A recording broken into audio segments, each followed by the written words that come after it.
देखो BMC deputy commissioner Ratnakar Sahu को मरणांतक आक्रमण पर आज बीएमसी ऑफिस रे कार्य बंद अर्थात समस्त कला ब्याज परिधान कर कलम छाड़ आंदोलन कर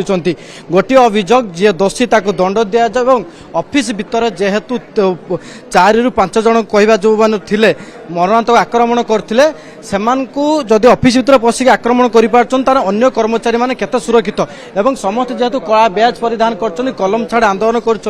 प्रतिक्रिया नबा आज्ञा आज आपण बीएमसी ऑफिस रे एक कलम छाड़ आंदोलन कर कला ब्याज पिंधुंट सर आपण कला ब्याज परिधान कर काम करने समय आपण छिड़ा कौन कौन सब दाबी रही आमर दाबी रही स्टाफ मान सुरक्षित दि जाऊ आउ गुंडा भितर न करा जाऊ आउ सिक्यूरिटी भी रखा जाऊ आज्ञा भयभीत बहुत भय भितर आम अच्छु आज्ञा निश्चित भाव में आम प्रतिक्रिया नवा कहीं बर्तमान बीएमसी कमिशनर प्रतिक्रिया रखिए राजेश प्रभाकर पटेल सर और सांबादिक सम्मेलन माध्यम जो बर्तमान कलम छाड़ आंदोलन होती